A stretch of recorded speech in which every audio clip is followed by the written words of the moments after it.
Assalamualaikum warahmatullahi wabarakatuh. Saya Andika Anugrah Pertama dari Generasi 3 akan menjelaskan tentang psikologi komunikasi dan dampaknya terhadap seseorang atau seorang individu. Jadi saya di sini akan menjelaskan dulu apa itu psikologi komunikasi. Jadi psikologi komunikasi ini adalah cabang dari psikologi yang mengkaji cara manusia berkomunikasi dengan orang lain dan bagaimana komunikasi ini mempengaruhi pikiran, emosi, dan perilaku individu. Psikologi komunikasi ini mempelajari cara individu mengolah dan memahami informasi yang diterima melalui komunikasi, serta bagaimana individu menggunakan strategi komunikasi yang efektif untuk mencapai tujuan mereka. Dalam psikologi komunikasi ini ada beberapa aspek yang diperhatikan seperti 1. Proses komunikasi. Proses komunikasi ini termasuk bagaimana pesan dikirimkan dan diterima oleh orang lain, serta faktor-faktor yang mempengaruhi proses tersebut. Lalu yang kedua ada kode dan bahasa. Ini termasuk bagaimana individu menggunakan kode yang sesuai dengan audiens mereka dan bagaimana bahasa yang digunakan mempengaruhi makna pesan. Lalu yang ketiga, hubungan dan dinamika kelompok. Ini termasuk bagaimana individu saling berinteraksi di dalam kelompok dan bagaimana dinamika kelompok mempengaruhi komunikasi. Lalu yang keempat ada efek komunikasi. Ini termasuk bagaimana komunikasi mempengaruhi individu dan kelompok dari segi emosional, sosial, dan juga perilaku. Jadi, psikologi komunikasi ini merupakan bidang yang sangat penting dalam kehidupan sehari-hari karena komunikasi merupakan bagian integral dari setiap interaksi sosial yang kita lakukan sehari-hari. Kemampuan berkomunikasi ini yang sangat efektif dan dapat membantu untuk memperluas relasi bagi diri kita sendiri. Lalu selanjutnya saya akan membahas ruang lingkup psikologi. Ruang lingkup psikologi ini sangat luas dan bidang ini memiliki banyak cabang yang memfokuskan pada aspek-aspek tertentu dari kepribadian dan juga perilaku manusia. Beberapa cabang psikologi yang terkenal meliputi 1. Psikologi perkembangan. Ini mengkaji bagaimana individu berkembang secara psikologi selama kehidupannya, mulai dari masa kanak-kanak hingga dewasa. Lalu ada psikologi sosial. Ini mengkaji bagaimana individu berinteraksi dengan orang lain dan bagaimana hubungan sosial mempengaruhi pikiran, emosi, dan juga perilaku. Lalu ada psikologi klinis. Ini merupakan cabang psikologi yang memfokuskan pada pengobatan masalah emosional, mental, depresi, kecemasan, dan juga gangguan kepribadian. Lalu ada psikologi forensik.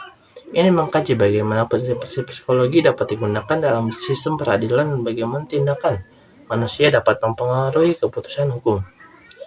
Lalu yang kelima ada psikologi industri organisasi. Ini mengkaji bagaimana prinsip-prinsip psikologi dapat digunakan untuk meningkatkan kinerja individu dan kelompok di tempat kerja. Lalu ada psikologi olahraga. Ini mengkaji bagaimana pikiran dan juga emosi mempengaruhi prestasi olahraga seseorang. Lalu yang terakhir ada psikologi seni. Ini mengkaji bagaimana proses kreativitas dan estetik berinteraksi dengan pikiran dan juga emosi manusia.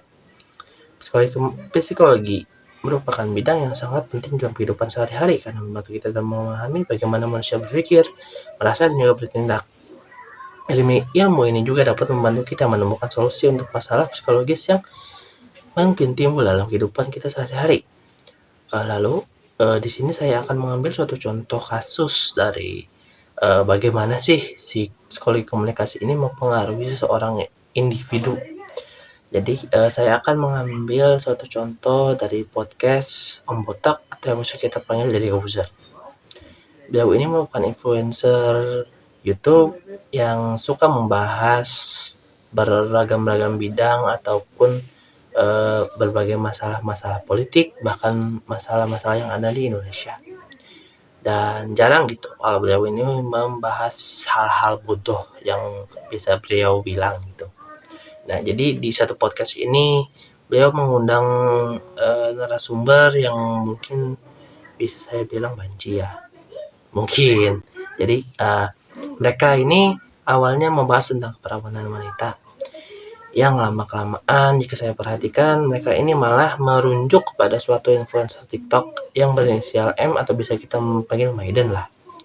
Jadi di podcastnya ini mereka membahas tentang masa lalu Maiden ini yang dimana membuat si Maiden ini tertekan, merasa depresi, merasa trauma tentang media sosial, yang dimana membuat Maiden ini berhenti bermain TikTok dan juga Instagram dalam beberapa minggu karena apa yang Deddy Corbuzier dan narasumber perbuat. Bukan, dan sayangnya pembulian media sosial pun terjadi. Bahkan Om Ded sendiri pun malah menyangkal gitu, yang biasanya beliau ini terang-terangan bahwa beliau ini bersalah dan lain-lain. Akhirnya ya dampak psikologis komunikasi terjadilah pada Maiden gitu, dengan dia merasa tertekan dan off media selama beberapa minggu.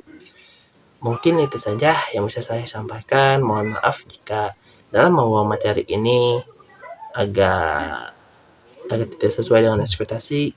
Wassalamualaikum warahmatullahi wabarakatuh.